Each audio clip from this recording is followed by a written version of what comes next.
period, to know land ego, Nancy of me, Tanadoni, one of the options for my passion, can give you a say. Amen. Darshan Kavya, Nama Chima Bharat, Badapidi, Kojibia Bukasama, Roku, Sanato, Jesus in the Sutam, the Kama, Wota Shina Shuka, Nama Judio Saka Sutam, Java, Amen. Sutam, Sutam, no, but you have to go there. You must share,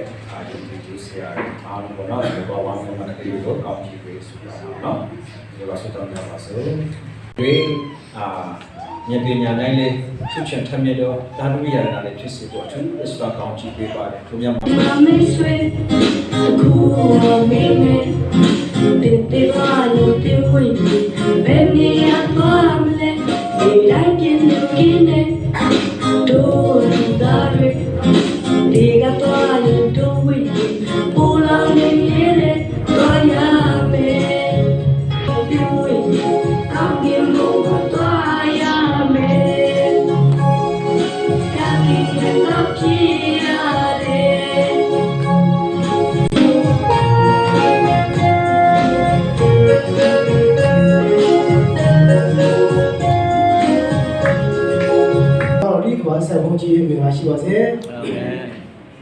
Biarke Jesu roga makomna jo molo dini dawo jaro atashe jama kwe yara phite dini ma le be tke shukro phya teche misu ne ko awin do ne ba ne Yesu Christ ye atwe do ne ywe we do mo tan shin ku re jaro salon tapo tu ni jo ne atashe ne phya ko shima ko ko khwin yare so da a tan ma jaro mengala shi de aya phite dini Lokama, the Akaki, Doka Petanari, Bejan, Jerry, Seymour, Nito, young she appeared. Now that Roma used she's a young she, and so I love she, who are the one I love she. Tora, love tet, Paya, a mood, Paya, go with where the Roma, she appeared.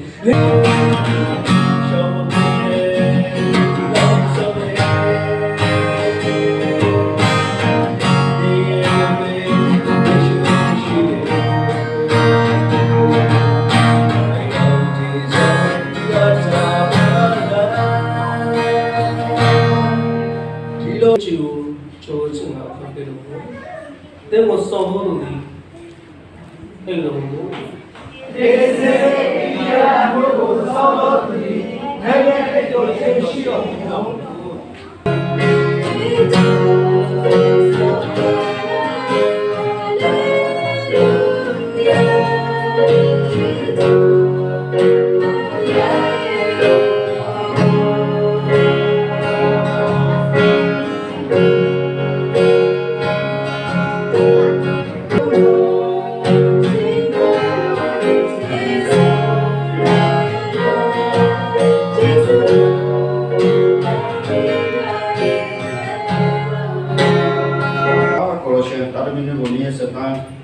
Tesiada apa korosien pita maka di korosien kamera di ukodo nyuma sunung le wobio da apa korosien pita di sunung chimun bale sida kono kono itu sebab di bawah sebab berapa tu kalau alung apa tu kalau nang lama nak kita cerita maka nyaji pisa yang kita kalau di bawah sesuatu yang mana di dunia sebab sekarang sekarang kalau mata bari tu kita baca Yesus itu nak ada di mana mau itu jadi sekarang baru Amen. Pai Sukyalaki, di progression collection yang ke lanya lomba, yang ke andora tempis lomba, meja sudah balik di mana tahu kaunci mengala sudah tahu kena kama, bayar isi lomba, Yesus Kristus piai amin nama kami boleh sekarang tahu sahaja piai lagi. Amen. So, ni to nama nak pikirkan, cuma orang tu sendiri punya dolar tu siapa boleh kau tengok ya. Si Yohan akan jidong, angin tiga ne, pamer, jadi ni aku pamer.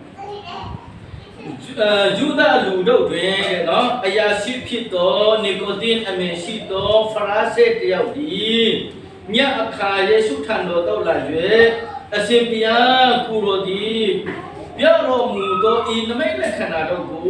ဘုရားသခင်ရဲ့အခွင့်မရှိလင်အဘေသူမြတ်မပြုသည်ကိုအကျွန်ုပ်ထုတ်၍ကုတော်သည်ဘုရားသခင်ထံမှလာသော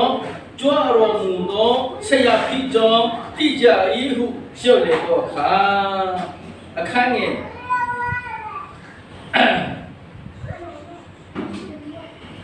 အခန်းငယ်16ကနေပြန်ဖတ်မယ်ကျန်တဲ့ဟာတော့ဖတ်ရင်လည်းဖတ်မယ်တော့73ကနေပြန်ဖတ်မယ်ကောင်းကင်ဘုံကရှစ်တဲ့၍ကောင်းကင်ဘုံ၌နေကျသောသူလူသားမှတပါဘသူ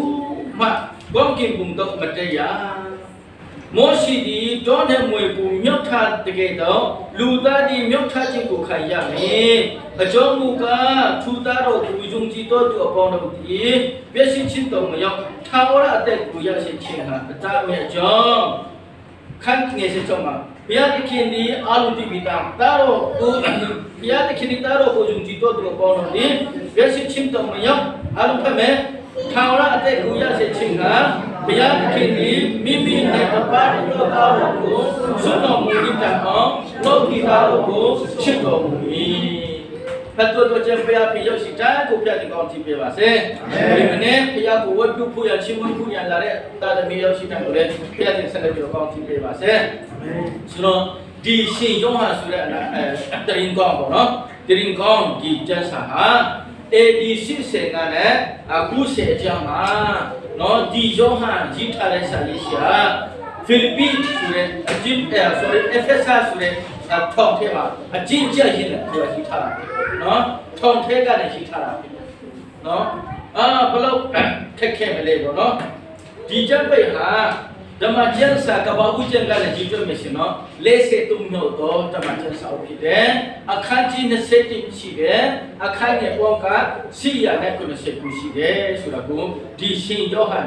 ခရစ်ဝင်ကျမ်းကအကြောင်းလည်းကိုပြောပြချင်တယ်ဒီယောဟန်တောင်းလုံးမှာအခန်းကြီး20ရှိတယ်နော်အခန်းကြီး20အခန်းငယ်900ကျော်ထဲမှာအရေးကြီးဆုံးပေါ့ရှိတယ်ယောဟန်ဓမ္မဒီရှင်ယောဟန်ဓမ္မကျောင်းကိုဖတ်တဲ့အခါမှာအမေတန်တော်မှတ်ထားဖို့ကအတိကအချက်နှစ်ချက်ရှိတယ်ဆိုတာကိုမှတ်ထားမယ်နံပါတ်1ချက်ကပါလဲဆိုတော့အခုနဖတ်တော်တဲ့အခန်းကြီး3အငယ်16ဘုရားသခင်တော်ကိုယုံကြည်တော်သူပေါင်းလို့ခုနကျွန်တော်ဖတ်တဲ့အပိုက်ကပထမအကြီးကြီးသောအပိုက်ဖြစ်တယ်ဒုတိယအပိုက်ကပါလဲဆိုတော့အခန်းကြီး20အငယ်30ကနေ30ပြပါဖြစ်တယ်အခန်းကြီး20အငယ်30ကနေ30ပြပါဖြစ်တယ်ယေရှုခရစ်တော်ပြုလုပ်ထားတဲ့နမိတ်လက္ခဏာတွေအရာအလုံးကြီးဟာကျွန်တော်တို့ရင်းနေဆိုတော့လုံးဝရင်းတာလို့မဟုတ်ဘူးဒါကြောင့်ဒီကျမ်းစာအုပ်ထဲမှာရှိတဲ့အရာလာမဟုတ်ပဲနဲ့ယေရှုခရစ်တော်ကနမိတ်လက္ခဏာတွေပြုလုပ်တဲ့အရာတွေအမှုဖွယ်နမိတ်လက္ခဏာတွေအများကြီးယေရှုခရစ်တော်ကပြုလုပ်ခဲ့တယ်ဆိုတာကိုလူသားတွေအားလုံးကသိဖို့ရန်အတွက်ရှိတယ်ဆိုတဲ့အကိုအဲ့ဒီကျမ်းပိုက်နှစ်ပိုက်ဟာဒီရှင်ယောဟန်ခရစ်ဝင်မှာဖတ်တဲ့အချိန်မှာအဓိကအရေးကြီးတော့အပိုက်ကိုရှိတယ်ဆိုတာကိုလည်းကျွန်တော်တို့အားလုံးကသိဖို့လိုအပ်ပါတယ်ဆိုတော့ကျွန်တော်တို့ဒီနေ့မှာအခန်းကြီး3ကိုအငယ်36အထိရှိတယ်ဒါပေမဲ့အဲ့ဒီ36ကဥပမာပြောမယ်ဆိုတော့ Greek ဘာသာစကားနဲ့ကျွန်တော် full stop မရှိဘူးနော်အဲ့ဖက်မှာအခန်းကြီး3ကအငယ်10လက်ထိဘူးလေအဲ့ဒါ full stop မရှိဘူးကြောင့်ပဲဒီမှာလည်းအဲ့လိုဖြစ်သွားတယ်အခန်းကြီး3အငယ်3ကနေအငယ်36မှာအဲ့ဒါကြောင့်ထဲပဲဖြစ်တယ်နော်တစ်ဆက်ထဲပဲဖြစ်တယ်ဆိုတော့ကျွန်တော်တို့တေတနာဟောမယ်ဆိုပဲဖြစ်တင်ပေးမယ်ဆိုရင်လည်းဖြစ်တချို့တော့ဝတ်တယ်တော်လို့မရတဲ့အတွက်ကြောင့်ဒီဟာလေးတွေကိုအတူချုံးနေတယ်ပဲကျွန်တော်တို့ကြည့်ဖို့ဖြစ်ပါတယ်ဆိုတော့ဒီအခန်းကြီး3ကဘာကိုတင်ပေးတယ်လဲဆိုတော့နံပါတ်1မှာရှစ်မှန်တော်ယူကြည့်သူဆိုတာကိုကျွန်တော်တို့တင်ပေးတာဖြစ်တယ်ဆိုတော့ရှစ်မှန်တော်ယူကြည့်သူဆိုတာကကျွန်တော်တို့ဘလူတိနန်တလဲဆိုတော့နံပါတ်1ချက်မှာ born from above အထက်ကနဲ့ဝိညာဉ်တော်ခနဲ့ပေါ့နော်ကောင်းကင်နိုင်ငံမှာမွေးဖွားတော်သူတာလေသူလူချင်းကဒုတိယမွေးဖွားခြင်းခံရတော်သူတာလေရှစ်မှန်တော်ယူကြည့်သူဖြစ်တယ်ဆိုတာပေါ့အခန်းကြီး3 sorry အခန်းငယ်1ကလည်းခုထဲမှာကျွန်တော်တို့ကောင်းမွန်တွေ့ခဲ့တယ်အခုတော့ကျွန်တော်တို့ဖတ်သွားတဲ့ဓမ္မကျမ်းထဲမှာဗာပြောလဲဖရာဆေတယောက်ဖြစ်တော်နော်ပြီးတော့အရာရှိပြောလည်းဖြစ်တော့ယူဒလူမျိုးထဲမှာအရာရှိလည်းဖြစ်တယ်ပြီးတော့ဖရာဆဲလည်းဖြစ်တယ်ပြီးတော့အခန်းငယ်30မှာဗာပြောလဲဆိုတော့သင်ဟာဓမ္မဆရာဖြစ်ရပင်လို့ရေးထားတယ်ဆိုတော့ ဒီကိုဒီမူဆိုတာကဒီကိုဒီဆိုတာကနော်နဲ့လူမဟုတ်ဘူးနော်ယူဒလူမျိုးချင်းမှာဘာဖြစ်လဲအရာရှိမလေးမလွယ်ဘူးနော်အရာရှိတရားပြီးတော့ဖရန့်ဆိုတာကကျွန်တော်တို့အာလူတီဗီတာတပတ်မှာနှစ်ကြိမ်အစားဆောင်တယ်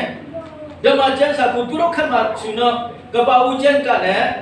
ဟိုအထိပဲရှိတယ်ဒီဖုန်းတော့ပဲထိပဲရှိတယ်ဆိုတော့အဲ့ဒီမှာသူတို့ကအဲ့ဒီကျမ်းစာအုပ်ကိုအကုန်လုံးရခဲ့တယ်ဒီကျမ်းစာအုပ်တွေအကုန်လုံးရခဲ့တယ်ဆိုတော့ကျမ်းစာလည်းအကုန်လုံးရတယ်ပြီးမှပါလဲတပတ်မှာနှစ်ကြိမ်အစားဆောင်တယ်ဆေးဖို့တဖို့ဆိုတော့ပုံမှန်ပေးလိုက်ရတယ်ဘလို့မှခဲ့တယ်လေဆိုတော့သူတို့မြဖို့ချုံမှာတုံးနေချက်တူဖြူကအစားပင်စင်ကအစားအကုန်လုံးကူနော်ဆေးဖို့တဖို့သူတို့ပေးထားတယ်ဒီလောက်ဖျက်ကူဘာသာရေးကိုရန်စားတယ်ဘာလို့ပြောမလဲဘာသာရေးကိုကန်ဆန်တဲ့လူတယောက်ဂျူဒလူမျိုးမှာအရာရှိတယောက်ဒါတော့မကဘူးနော်ဂျူဒလူမျိုးတွေကိုတွင်တင်ပေးတဲ့ဓမ္မဆရာ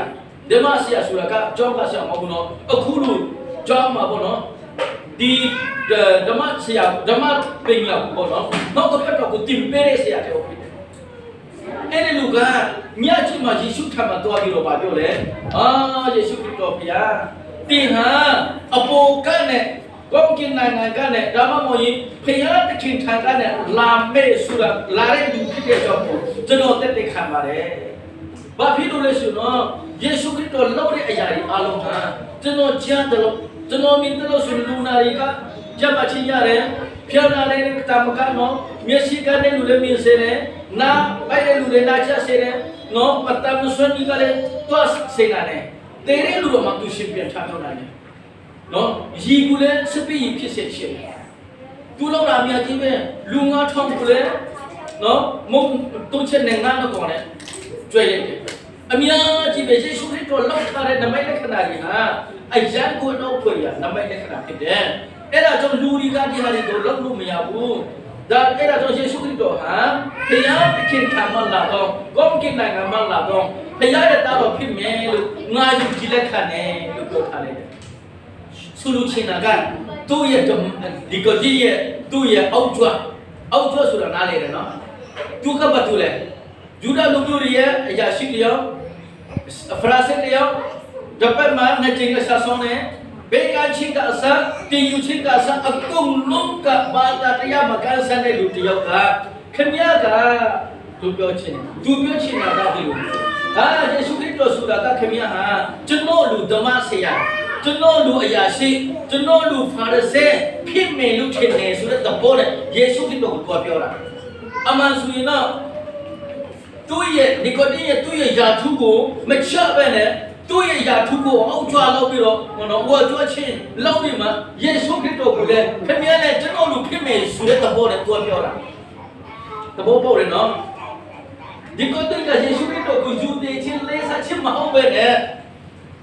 ခင်ဗျားလည်းအပြတ်ခင်ခံမလာလေလူရောက်ဖြစ်နိုင်တယ်ခင်ဗျားလည်းဓမ္မဆရာတယောက်လည်းဖြစ်နိုင်တယ်ခင်ဗျားလည်းဘယ်လိုပြောမလဲအရာရှိတယောက်လည်းဖြစ်နိုင်တယ်ကျွန်တော်တို့ဖရာစစ်လို့ဆူတောင်းတဲ့လူလည်းဖြစ်နိုင်တယ်ကျေဖို့တကူပေးတဲ့လူလည်းဖြစ်နိုင်တယ်ဒါမှမဟုတ်ရင်ဓမ္မကျမ်းစာကိုအကုန်လုံးအလွတ်ရနိုင်တဲ့လူလည်းဖြစ်နိုင်တယ်ဒါမှမဟုတ်ရင်တော့ခင်ဗျားကဒီဟာတွေလောက်တဲ့ဟာကနော်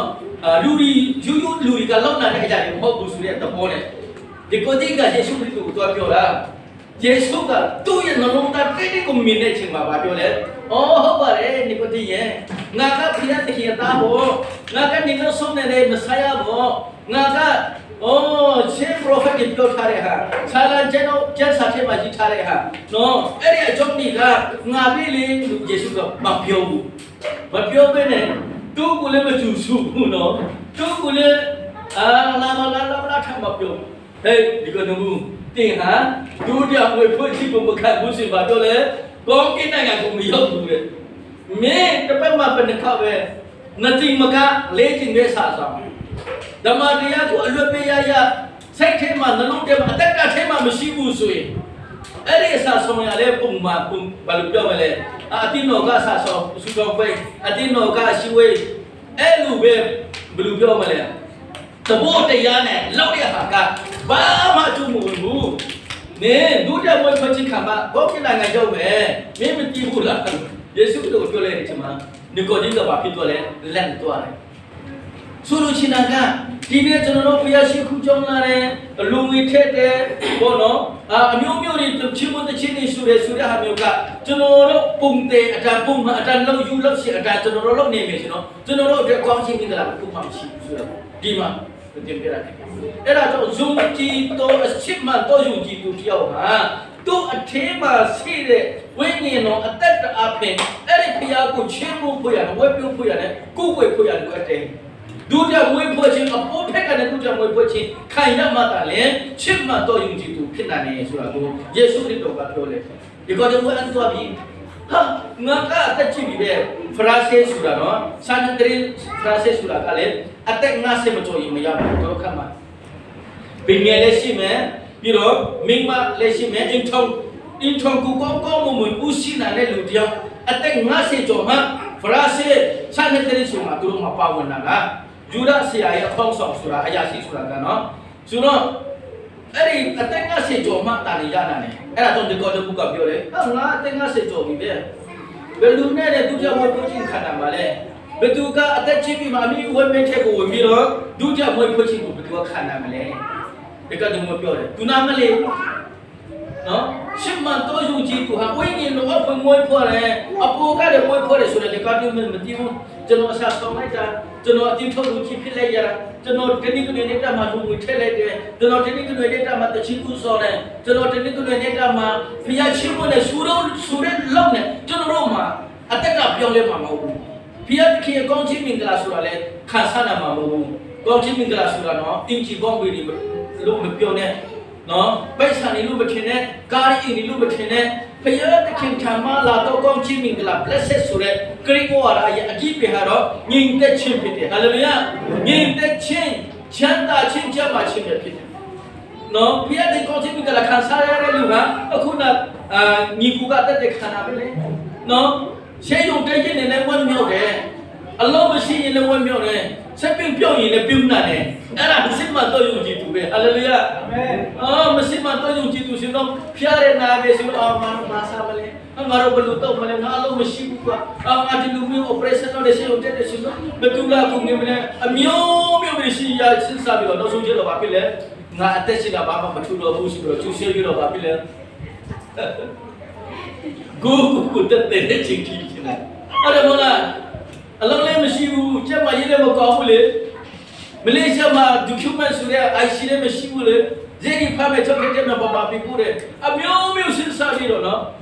ဒီမလေးရှားမှာကျွန်တော်တို့မြန်မာနိုင်ငံသားတလမှာအနေဆုံးတူလေးစေဆုံးသွားတာဘုဒ္ဓနေကကျွန်တော်တို့ဟာခဘဲကအမျိုးတယောက်ပုံတော့ဘာမှပြပို့တဲ့ဘာဘလူခေါ်လဲဘာမှပြပို့တဲ့အလောင်းတွေထိုးတဲ့နေရာလေအဲ့ဒါကကြမ်းနော်ကကြမ်းမှာကျွန်တော်တွားတယ်ချိန်မှာအဲ့ဒီမှာအတူပါကူဆောင်ရွက်နေတဲ့ဗမာတယောက်ရှိတယ်ကျွန်တော်မေးကြည့်လိုက်တယ်ဆရာဒီမှာအလောက်တာကြာပြီလားတဲ့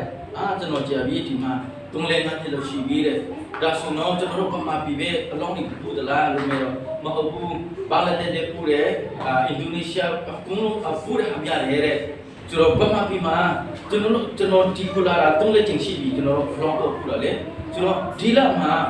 အဲ့ဒါလာကဘယ်လာလဲဘကလတ်ထင်နော်ဘကလတ်စကြမှာဒီလမှာအလောင်းပဲကျွန်တော်အလောင်းတော့ဗမာပြည်ပူလဲလို့ကျွန်တော်မေးကြတော့အလောင်းလဲရှေ့ပူပြီဒလာထဲမှာနော်ဗမာပြည်မှာအလောင်းလဲရှေ့ပူတာမပူတဲ့အလောင်းတွေဘယ်လိုရှိမလဲကျွန်တော်မကြည့်ဘူးခင်ဗျားတို့လည်းကြည့်မှာမဟုတ်ဘူးကျွန်တော်တော့မကြည့်ဘူးဆိုတော့ကဲပြောချင်တာကပါလေအဲ့ဒီအလောင်းလေးရှိကိုပမာပြီးပူတာနော်အဲ့ဒါမှကျွန်တော်မကြည့်တော့အသက်အကြီးဆုံးကဘယ်လောက်လဲကျွန်တော်လည်းဆက်စုတာပေါ့အဲ့ဒီထဲမှာအသက်အကြီးဆုံးကဘယ်လောက်လို့ရှိတယ်လေးရှင်နီးတယ်ရှင်းစားကြည့်ဒီမှာတက်90ပြည့်တဲ့လူမရှိသေးဘူးနော်အလုံးက30လေးရှင်ကျွေးပြီပဲနော်20ကျွေးရှင်းစားကြည့်တလားမှာအနေဆုံး20 30တရားတစ်ခါတလေရှိရှိတော်တယ်ဆိုတော့ဒီမလေးရှားကလည်းကျွန်တော်တို့ဗမာပြည်ကိုအလုံးပူတဲ့ခါမှာဒလမှာဒလောက်ရှိတဲ့ထက်မှာအသက်အကြီးဆုံးက40နှစ်စဉ်းစားကြည့်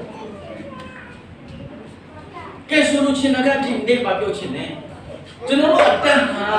တော့ခဏလေးနဲ့တင်လူပြုတ်ကိုသွားတာနဲ့အရာတွေဖြစ်တယ်အဲ့ဒါကြောင့်ဒီနေ့မှာယေရှုခ ရစ်တော်ရှင်းမှတော့ယူကြည့်သူမဟုတ်ပဲနဲ့အဲ့ဒီဖျားဝိညာဉ်တော်နဲ့အထူးမသက်ရှင်ဘူးရှင်နော်ကျွန်တော်တို့ခက်ခဲတာနော်ကျွန်တော်တို့တစ်ခုခုပြဿနာကြုံတွေ့တာနဲ့ကိုကိုတက်တဲ့ရှင်နဲ့ဆက်တဲ့ဝင်လာအဲ့ဒါသတ္တမနာရဲ့နော်အဲ့ဒါနဲ့ဝိညာဉ်ဆူရဲ့နဲ့ဆူရဲ့အလုပ်ပဲအဲ့ဒါကြောင့်ယောဂကြောင့်တည်တဲ့လူတွေထဲကိုကိုတက်တဲ့ခါနဲ့နော်တက်တဲ့လူတွေအများကြီးရှိတယ်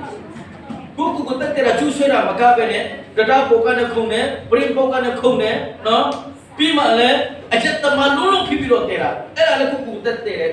ဟာပဲနော်သူတို့စိတ်ကူပြီးတော့သူတို့ဘာမှမစင်စားတော့ဘူးသူတို့တောင်းစားတယ်သူတို့ခူးစားတယ်သူတို့ဘာမှမလုပ်ချင်တော့ဘူးအရက်ပဲတော့ပြီးတော့တင်သွားတယ်ဒါလည်းကိုတက်တဲ့ဟာပဲဆိုတော့ဒီနေ့ဒီကုန်းမှုလည်းနားမလဲတဲ့အချိန်မှာယေရှုခရစ်တော်ပြောတယ်ဒီကုန်းမှုငါပြောတာလားထောက်ကောင်းကင်နိုင်ငံကလည်းဒီနေ့ကြည့်ဖို့ရှင်းတဲ့လူတယောက်မှမရှိသေးဘူးကောင်းကင်နိုင်ငံကလည်းမေကြည့်ဖို့ရှင်းလာပြီးတော့မေကြီးကလည်းကောင်းကင်နိုင်ငံကိုတက်တဲ့လူက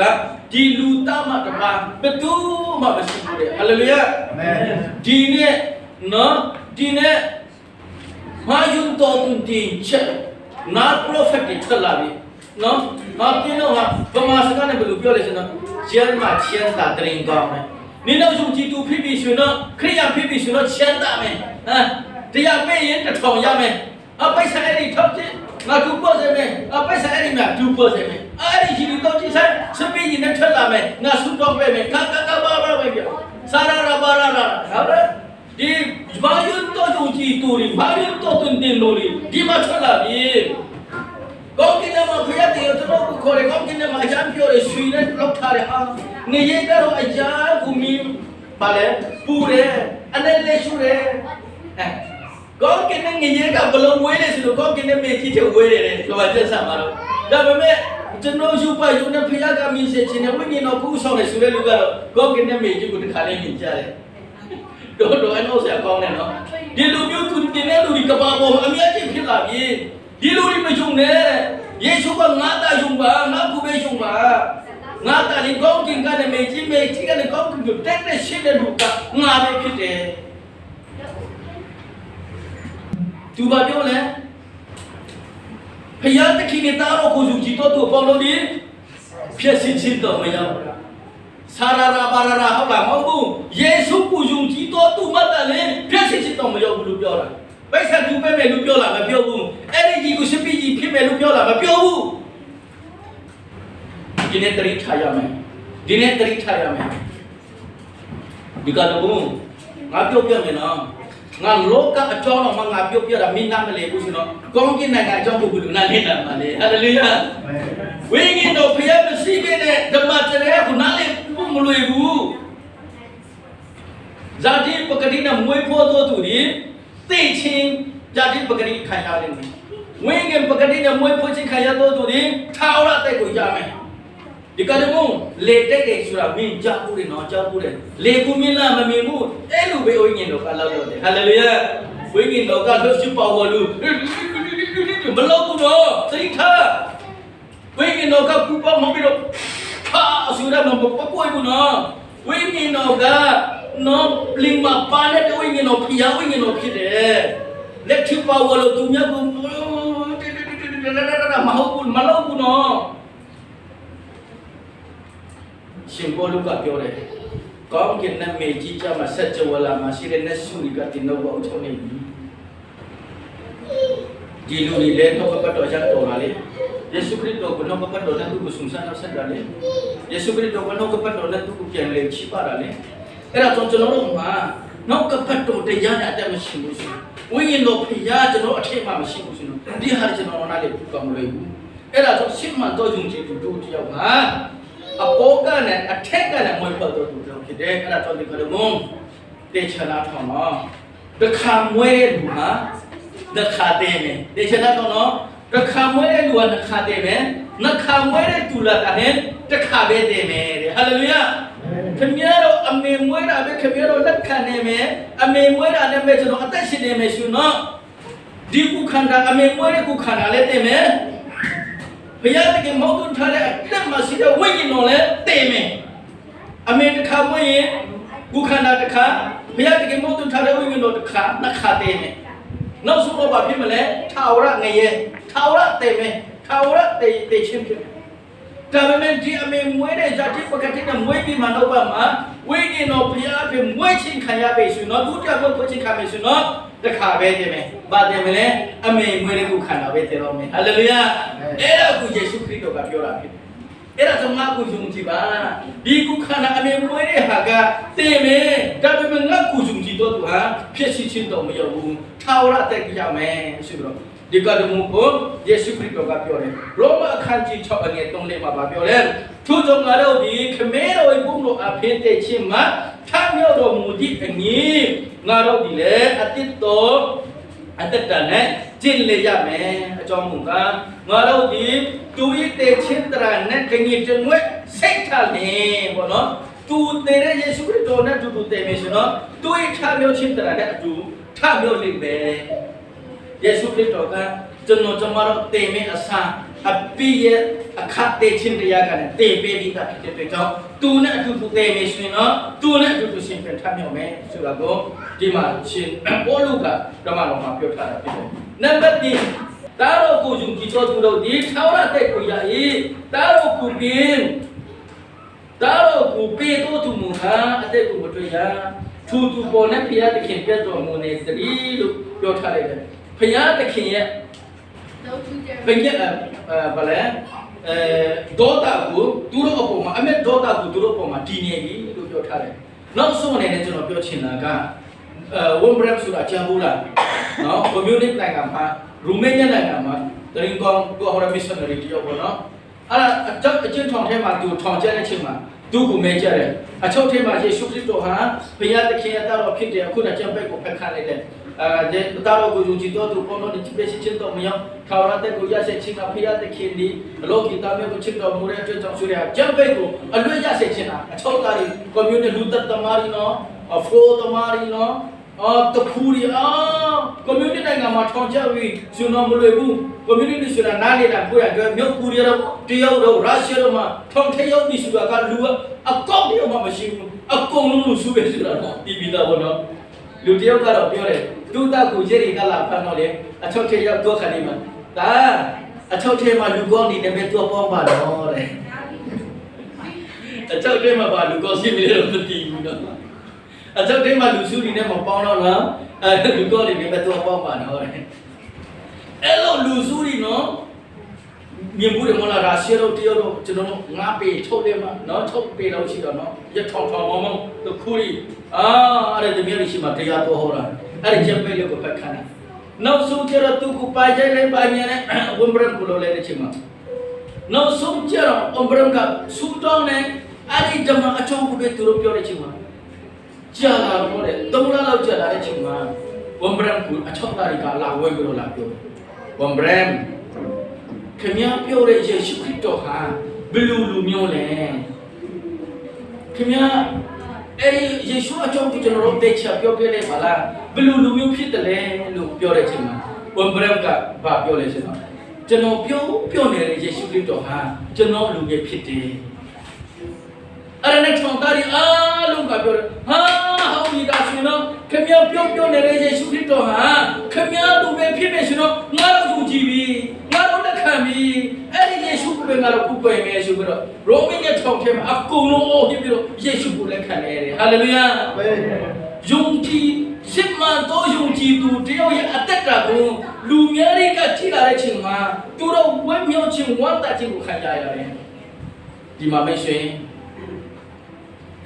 ကျွန်တော်ကိုမင်းရင်ကျွန်တော်ဘယ်လိုဖြစ်မလဲခင်ဗျားကိုပွင့်နေတယ်ခင်ဗျားယုံကြည်နေတယ်ခင်ဗျားခဏပြောတယ်ယေရှုခရစ်တော်ဟာခင်ဗျားလူဖြစ်တယ်ဆိုတော့ငါတို့ကတော့မယုံနိုင်ဘူးကွာဆိုတော့ကျွန်တော်အသက်တာမျိုးမှာဆိုတော့မလွယ်ဘူးနော်ဆရာယုံကြည်သူခင်ရဆိုတာကရှင်းမှတော့ယုံကြည်သူဟာကျွန်တော်အသက်တာမှာဘယ်လိုပြောမလဲပုံဥပမာဖြစ်စေရမယ်။အော်ဒီလူတွေဖြစ်ရမယ်။အော်ဒီလူယုံကြည်လို့ပဲဒီလူဟာအပေါ်ကလည်းပွင့်ဖို့ချင်းကရတဲ့လူပဲကျွန်တော်ဘယ်လိုပဲဆက်ရှုဒုက္ခဘာမှမလဲတေခါနဲ့ဆွေးရှိတယ်ပေါ့နော်ခွန်းလွှတ်ချင်းရှိတာပဲအော်သူကဘယ်လိုပဲရှင်းရဲ့အလုံးမရှိသူတို့ပိုက်ဆံမရှိဒါပေမဲ့သူကအမေရိကန်ပြုံးနေတာပဲဆရာကျော်နာလူပေါ့နော်အမေရိကန်ပြုံးလာတယ်မိမဟန်ဒီကတော့ဘာညာမလို့အဲ့လိုပဲ အမြဲတမ်းပြုနေတဘောကျတယ်ကျွန်တော်အမြဲတမ်းပြောတယ်အားရတယ်ဒါကတည်းကဖျားချုပ်လာရေးနေဟိုမှာထားပြီးတော့အဲ့လိုမျိုးထိုင်တော့ဘယ်သူကလာချီးရဲမှာလဲဘယ်သူကမှလာနောက်ဆက်ရဲမှာမဟုတ်တော့ဘူးနော်ဟုတ်တယ်ဘောလားအဲ့ဒါတော့ရှုံးကြည့်သူဆိုတာအထဲမှာရှိတဲ့ဝိညာဉ်တော်ဘုရားပဲကျွန်တော်ပြောရှင်ဆိုတာမျက်နှာချွင်တာဆိုတာအသက်ရှင်ဖို့ဖြစ်တယ်အဲ့ဒါတော့အခန်းကြီးအဲ့ဒါတော့ဘုရားသခင်ယုံကြည်တော်သူအပေါင်းတို့ဟာရှင်းမှန်တော်ယုံကြည်သူတွေဟာရှင်မြတ်တဲ့အခန်းကြီး28အငယ်16မှာယေရှုခရစ်တော်ပြောထားတယ်ယူဒယာကနဲ့ဂျေရုဆလင်မြို့ကနဲ့ယူဒယာကနဲ့စမာရိယကနဲ့တကပါလုံးနော်ငါရဲ့တက်တဲ့ဖြစ်မယ်ငါရဲ့တက်တဲ့နော်သူတင်ပေးမယ် make disciple သူတို့ကိုတပည့်တော်ဖြစ်စေပါခမဲတော်တာတော်ဝိညာဉ်တော်ဖျားအပြင်နေချင်းမင်္ဂလာပေးပါကပါတီတို့ရဲ့နေလို့ရှိမှငါရှိမယ်ငါရဲ့တက်တဲ့ဖြစ်မယ်နော်တမတော်ခန်းကြည့်တဲ့နေရှိမှဒီပြောပြတာနော်အဲ့ငါရဲ့တက်တဲ့ဖြစ်လာယေရုရှလင်ဆိုတာကကိုမိသားစုကနဲ့ကျွန်တော်တက်တဲ့ဖြစ်လို့လေကိုအတင်းတော်အတွက်ကိုလူမျိုးတွေအတွက်တက်တဲ့ဖြစ်လို့လေစမာရိယဆိုတာကရှာသူကိုပြောချင်တာဖြစ်တယ်စမာရိယနဲ့ယူဒလူမျိုးတွေဣသရေလလူမျိုးတွေလေခွေးနဲ့စိတ်လိုဖြစ်သွားတယ်သူတို့ပြိပြီဆိုတော့ချပြီးကြီးတော်ကိုမကြည့်ဘူးထပ်ပြီးတော့သူမစားချင်ဘူးနော်ဘလို့မှုခဲ့တယ်ဆိုတော့ဂျေရုဆလင်ဖျားကြောင့်တိဆောက်တော့မယ်ဆိုတဲ့ချိန်မှာဂျေရုဘာဘကနင်တော့စမာရိယလူမျိုးတွေလုံးဝမပါနိုင်ဘူးစမာရိယတွေပေးထားတဲ့အလူငွေတွေဆွေးနွေးကြတယ်ကျွန်တော်လက်မခံနိုင်ဘူးဆိုတဲ့အဖြစ်အထိဣသရေလလူမျိုးတွေကစမာရိယလူမျိုးတွေကိုမုန်းတာဇာတုဖြစ်တဲ့ထားတာဒါပေမဲ့ယေရှုကပြောလဲနော်ခမရတော်မိသားစုတမဟုတ်ဘူးနော်ခမရတော်ယူအထက်အမျိုးတွေထဲမဟုတ်ဘူးနော်ခမရတော်ရဲ့ယန္တုဖြစ်တဲ့စမာရိယကိုလည်းငါရဲ့တရင်ကောင်းကိုပြောမယ်တဲ့ယေရှုပြောမှာထားတယ်အဲ့ဒါကြောင့်မရှိရင်ဒီနေ့မယုံကြည်သူစုကလေးကကျွန်တော်တို့အမျိုးတွေမဟုတ်ရင်လေပေါ့နော်ယေရှုခရစ်တော်ကျွန်တော်တို့မကြားဘူးတဲ့နော်မသိဘူးတဲ့လူရှိမှကျွန်တော်တက်တဲ့ပုဂ္ဂိုလ်ကယေရှုခရစ်တော်ကျွန်တော်မှာထားတယ်ဖြစ်တယ်အဲ့ဒါကြောင့်ယေရှုခရစ်တော်တက်တဲ့ခုရအတွက်သူကပညတ်တော်အတိတ်ကိုပေးထားတယ်တဲ့နော်ပညတ်တော်အတိတ်ကိုပေးထားတယ်တဲ့ဘာပညတ်တော်လဲဆိုတော့အခန်းကြီး73အငယ်36မှာပြောတယ်ဒီနောက်ဒီအချင်းချင်းတယောက်နဲ့တယောက်ချစ်ကြလို့ငါဒီဒီနောက်ကိုချစ်တည်နေတော့အချင်းချင်းချစ်ကြလို့ဟုတ်ပညတ်တိတ်ကိုငါပေး၏ကဲပညတ်တော်အဟောင်းကြီးအားလုံးကယေရှုခရစ်တော်ကပြည့်စုံစေပြီပညတ်တော်ဟောဆိုတာအလုံးနားလေပြီနော်ပြောရင်တော့အချိန်မရှိတော့ဘူးအဲ့ဒီပညတ်တော်ဟောနေအားလုံးကိုဒါပြည့်ဖြတ်ဖို့လာတာမဟုတ်ဘူးအဲ့ဒါအခုပြည့်စုံဖို့ငါလာတယ်အခုငါပြည့်စုံစေပြီအဲ့ဒါကြောင့်ငါပညတ်တော်ချစ်ပေးလိုက်တော့မယ်တင်းတော့ကိုငါချစ်တည်နေတူတင်းတော့အချင်းချင်းချစ်ကြတော့အဲ့ဒါဟာငါပေးတဲ့ပညတ်တော်တင်ပေးဟာလေလုယာအဲ့ဒါတော့ရှင်းမှတော့ယုံကြည်သူတို့ကြောက်ဖြစ်ပြီဆိုတော့ကိုမိသားစုကိုချစ်ခဲ့တယ်လို့ကိုအင်းကြီးတဲ့ချင်းကိုအမျိုးဖျားတခင်ပေးထားတဲ့နော်အသက်ဝိညာဉ်တော်အတူတူပေးထားတယ်။အော်ဒီလူဟာလူမဲပဲဖြစ်ပါစေ။ဒီလူဟာနော်တခြားလူမျိုးပဲဖြစ်ပါစေ။ဖျားတခင်ကပေးထားတဲ့ဝိညာဉ်တော်အတူတူပဲ။ဆိုပြီးတော့ကျွန်တော်တို့ကချစ်ချင်းမတ်တာကိုတော့ပြရအောင်မယ်။ချစ်ချင်းမတ်တာကိုတော့ပြရအောင်မယ်။အဲ့ဒါယေရှုခရစ်တော်ကပညတ်တော်အတိတ်ပေးထားတာဖြစ်တယ်။ပြီးတော့ကိုရိန္သုအခန်းကြီး7မှာဒီနေ့ငါပြောထားတဲ့ဟာတင်းတော့ဖယားတာဖြစ်ပြီးအထက်ကလည်းမွေးဖွားတော်သူများဖြစ်ပြီးဖယားရဲ့မိသားစုဝင်တွေဖြစ်တယ်ခင်ဗျားတို့ဟာထာဝရအသက်ရတဲ့သူတွေဖြစ်တယ်ဒါပေမဲ့ခင်ဗျားတို့ရဲ့ပြုခြင်းလုပ်ခြင်းကြိုးစားခြင်းအားထုတ်ခြင်းအစာရှောင်ခြင်းပေးလူခြင်းချီးမွမ်းခြင်းကူးကွယ်ခြင်းအဖြစ်မဟုတ်ပဲနဲ့ငါရဲ့အသက်ပေးခြင်းငါရဲ့အသွေးတော်အဖြစ်ဗာလဲပရိညင်တဲ့ကိုခမဲတော်နဲ့အတူတူငါပြုတ်ထားတဲ့ငါရဲ့အသွေးတော်အဖြစ်တင်တော့ဒီပရိညင်အတိတ်ကိုပေးထားပြီးတင်ဟာငါတို့တော်အဖြစ်ဖြတ်မတော်ဆုံးဖြစ်တဲ့အဖြစ်ဟာဗာလဲညီရဲ့တော်လဲဗာလဲဖြူဖွေးခြင်းနဲ့ဘာနဲ့လဲယေရှုအသွေးတော်အဖြစ်အဲ့ဒါဗာလဲပရိညင်အတိတ်အဲ့ဒါကြောင့်ပညတ်တော်အစ်စ်နဲ့ပရိညင်အစ်စ်နဲ့ကျွန်တော်တို့ဒီအားလုံးဟာအသက်ရှင်တော်သူဖြစ်တဲ့အတွက်ကြောင့်ဒီနေ့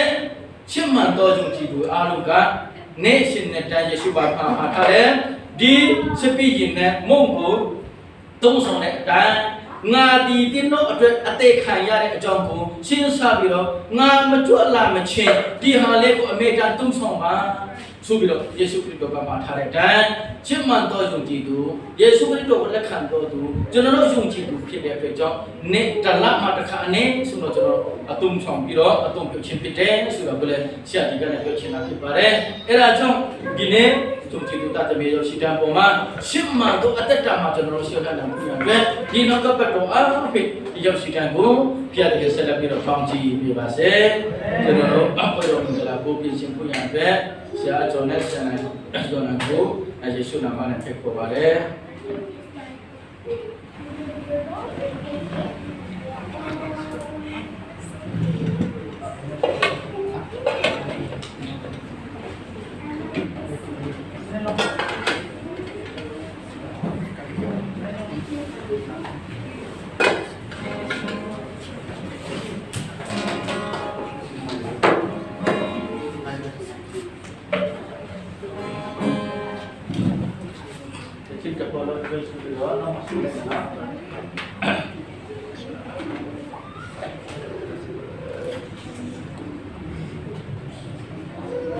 ဒီနေ့ငါပေးတော့အရာဒီဘုရားသခင်ထံမှငါခံစားရတော့ရပြီယေရှုခရစ်တော်ဟာယန်တူလက်နဲ့အနန္တနဲ့ညမှာ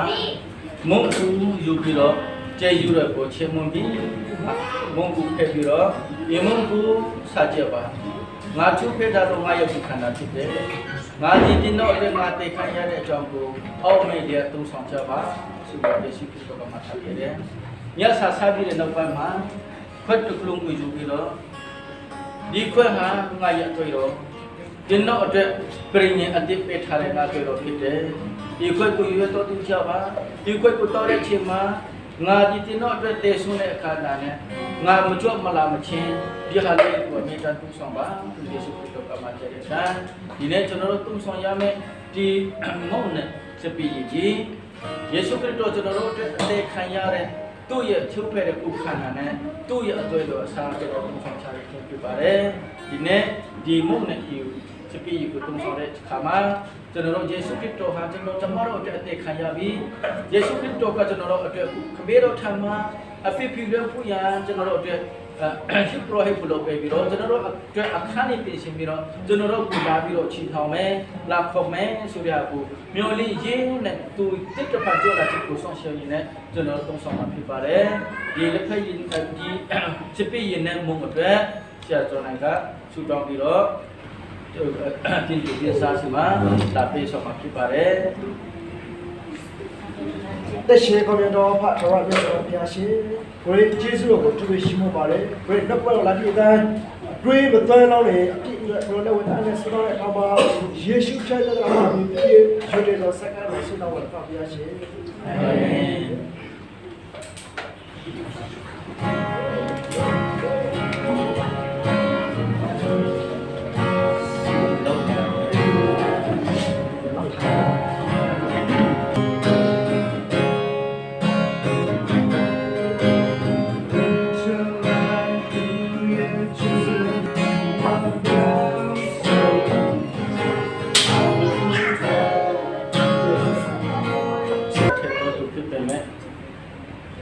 ကြောင့်မျိုးကြောင့်နေရာရှိတဲ့သူများ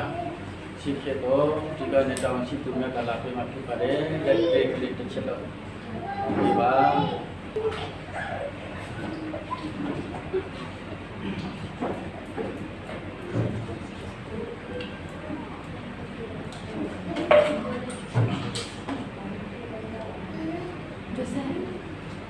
တခင်ယေရှုခရစ်တော်ဟာကြတဲ့တန်ဒီမုံဟာကျွန်တော်တို့အတွက်သူဖက်ထားတော်ရဲ့ခန္ဓာဖြစ်တယ်ဒီစပီဟာကျွန်တော်တို့အတွက်ကျွန်တော်ထားတော်ပြည့်ဝကိစ္စတော်ရဲ့တော်ဖြစ်တယ်ကျွန်တော်တို့အတွက်အသေးခံရခြင်းအကြောင်းကိုရှင်းစာရေးသူရဲ့ပြန်လည်တော်တော်ဝင်အကြောင်းကိုလည်းပြန်လည်ရရှိပြီးတော့သူ့ကိုရှိတော်ချင်အားတဲ့အလုံးစုံဆောင်ကြရအောင်သူတို့ကဆောင်ကြရအောင်စီကိုင်းအပရိုရှင်ကျွန်တော်တို့ကရှိစီတော့ဒီကျူတော့ရှိရောပြလို့တော့စက်ကနေချင်းဝဲပါတော့မျိုးစုပြတယ်အာမင်အလုံးမတ်ကြိုင်ပြီးတော့တစ်ချက်တော့ဆုမယ်ဒီမှာ